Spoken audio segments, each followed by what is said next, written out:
Assalamualaikum warahmatullahi wabarakatuh. Perkenalkan, nama saya Ayu Fatmasari dengan NIM 202400122. Saya dari Prodi Manajemen angkatan 2020. Di sini saya akan sedikit menyampaikan materi tentang periklanan, di mana periklanan tersebut yaitu merupakan salah satu materi dari ekonomi manajerial.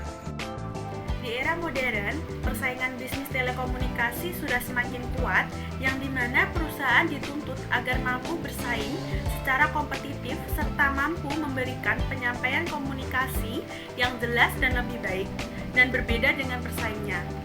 Karena dalam persaingan bisnis, dalam perkembangan dunia semakin maju dan semakin pesat dari waktu ke waktu.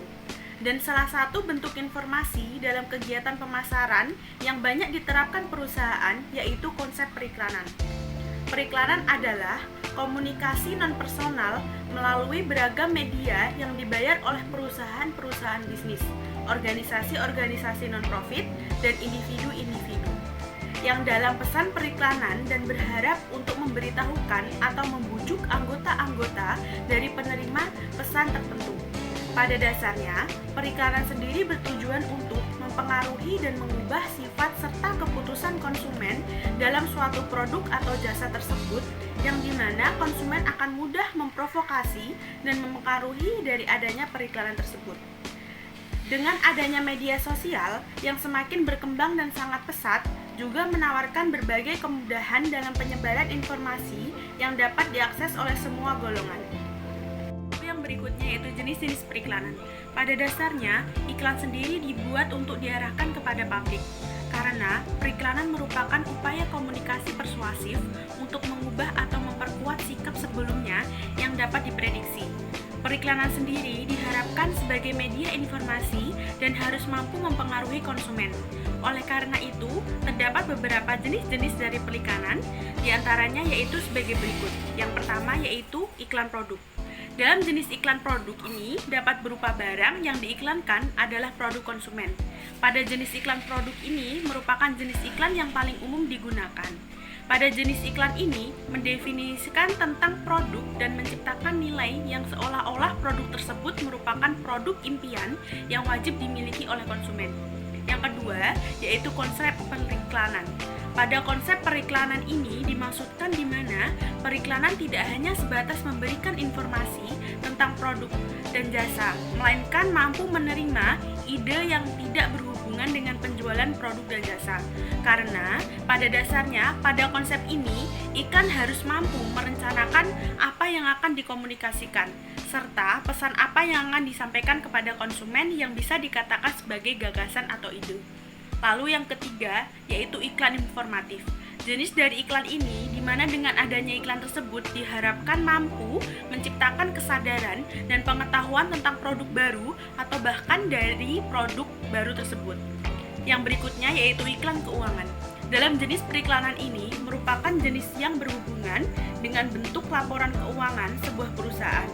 Pada iklan keuangan ini mencakup operasi perbankan, penjualan saham, pengundang simpanan dan surat hutang perusahaan dan lain-lain. Lalu yang berikutnya yaitu periklanan institusi atau perusahaan. Pada jenis iklan ini di mana pengiklan tersebut lebih fokus mengiklankan perusahaan dibandingkan produknya, di mana bertujuan agar suatu perusahaan mendapat citra yang baik di mata konsumen. Yang berikutnya yaitu periklanan pemerintah. Pada periklanan ini bertujuan untuk memberikan informasi terkait layanan masyarakat. Pada iklan ini dapat divariasi diantaranya pemberitahuan pekerjaan, pemberitahuan tender, dan produk industri yang memproduksi di sektor publik. Yang berikutnya yaitu ekspor iklan, di mana iklan ini akan berhubungan langsung dengan audiens di perusahaan asing. Lalu yang berikutnya yaitu ada iklan baris. Pada iklan ini pada umumnya hanya memuat tulisan singkat. Pada iklan baris ini merupakan salah satu iklan yang harganya sangat terjangkau. Pada iklan ini biasanya akan memberikan informasi yang berharga seperti pasar kerja kosong, kelahiran, kematian, pertunangan, dan pernikahan. Lalu yang berikutnya yaitu pengaruh iklan terhadap perilaku konsumen. Dari adanya periklanan yang dilakukan, maka tidak akan terlepas dari yang namanya konsumen. karena konsumen merupakan tujuan utama dari adanya periklanan. Periklanan sendiri dapat dikatakan berhasil apabila mampu mempengaruhi pola pikir dan perilaku konsumen. Dengan begitu, diharapkan periklanan dapat meningkatkan penjualan.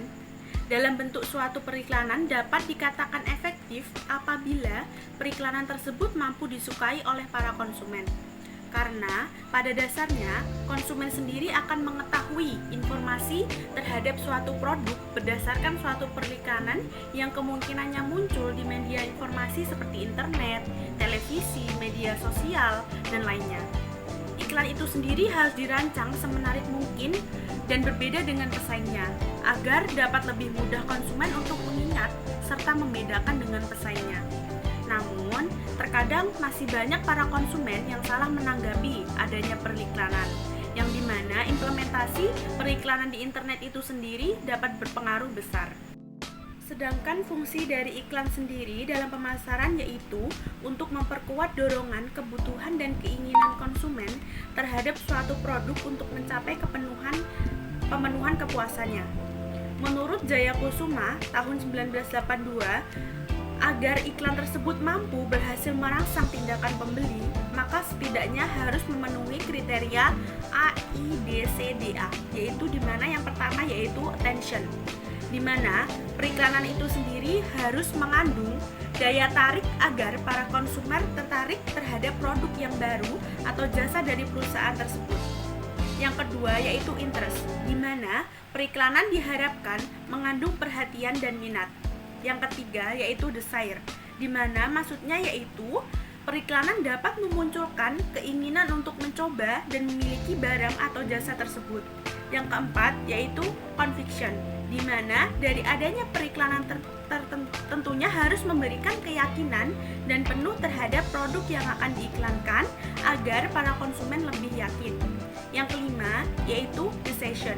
Dari adanya periklanan yang dapat memikat konsumen, maka harus menghasilkan kepuasan terhadap produk tersebut. Yang keenam yaitu action, di mana dengan adanya iklan tersebut, maka para konsumen akan mulai bergerak untuk melakukan tindakan pembelian. Sekian dari penyampaian yang dapat saya sampaikan. Terima kasih. Wassalamualaikum warahmatullahi wabarakatuh.